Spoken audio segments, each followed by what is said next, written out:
राधे राधे महाराज जी, आपके चरणों में कोटि कोटि प्रणाम। महाराज जी, अपने विकारों पर काम कर रहा हूँ, बट कभी कभी लगता है क्यों मन को मारें, छोटा सा जीवन है, क्यों औरों की तरह हम भी करें। हाँ, तो नरक की व्यवस्था कर लें। मन को ना मार करके, मनमानी आचरण करके इस छोटे से जीवन में अनंत काल के लिए दुर्गति की व्यवस्था कर लें। ये बुद्धिमानी होगी क्या अपने लिए?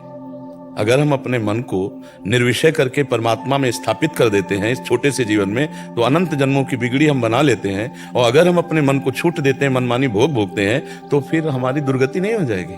हमारे को जन्म मिला परमात्मा के स्थान में इनको लगाना है, मन और इंद्रियों को। तो हमें जीवन जीना है तो विषय भोगना है।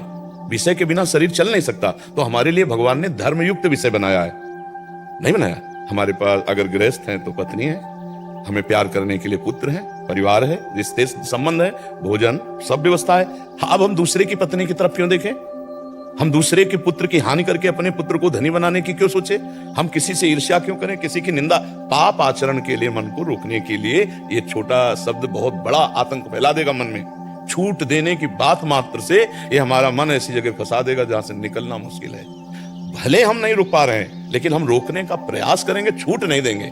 मस्ती लेनी है तो देखो, कृष्ण कृष्ण बोल के देखो, कृष्ण में अपने चित्त को लगा। जब उनकी रूप माधुरी सामने आती है तो ऐसा लगता है हृदय फटेगा। वही हमारे प्रीतम है, वही हमारे अंशी हैं। हम अपने जीवन को, अच्छा, हम एकदम घर जैसी बात कर रहे हैं। संसार में सबसे बड़ा सुख क्या है? अब हम आपको एक एक सुख में दिखा रहे हैं। रुपए का कोई सुख नहीं है। सुख होता है उससे भोगों का, ध्यान रखना। अगर रुपए का सुख हो तो 10-20 ट्रक आपके सामने अब 2000 के नोट डाल दिए जाए, भला आपको इतना भी सुख हो तो बताना। 500 रुपए जैसा भी सुख नहीं होगा, क्योंकि उससे कुछ नहीं खरीदा जा सकता। मतलब रुपया केवल योग्यता उसकी विषय खरीदने की है, ठीक है? विषय। अब हम विषय में आते हैं तो सबके मन में खा पी के रुपया कमा के सब कुछ देख सुन के एक बात में मन अटकता है, भोग। सब देख लो आप अपने मन की। ये हम शास्त्र सम्मत बात कहते हैं कि सब सुखों में सांसारिक, उनमें काम आगे है, इसीलिए सबसे पहले काम है।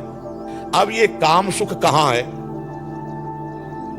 कौन सा अंग है? आप विचार करके देखो। जिन अंगों को हम स्पर्श करके कई बार साबुन से हाथ धोते हैं, रज लगाते हैं, उन अंगों में कहीं वो सुख है जो मैं चाह रहा हूं?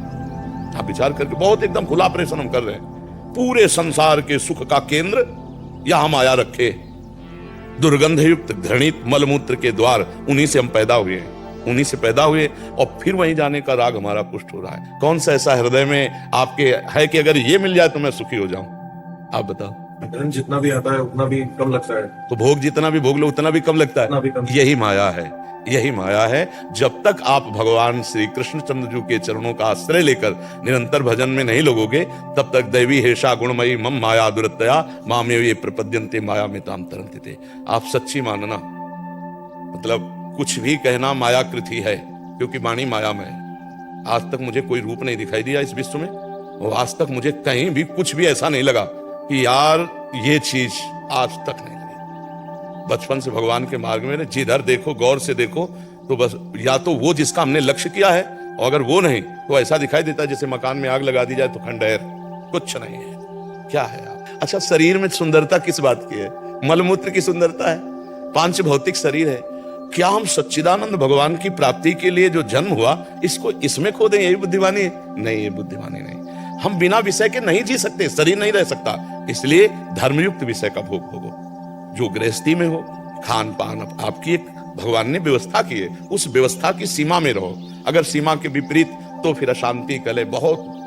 कोई भी भगवान से विमुख होकर कभी सुख शांति को प्राप्त नहीं। इसलिए प्रभु कभी मन को छूट मत देना, धर्मयुक्त चलो। जो आप गृहस्थ में हो, जो आपको धर्मयुक्त भोग मिले, उनको भोगो भगवान का प्रसाद मानकर, और नाम जप करो। और जहां अधर्म की बात आवे वहां डर जाना, क्योंकि अधर्म कभी किसी को सुख शांति से नहीं रहने देता, वो उसका नाश ही कर देता है।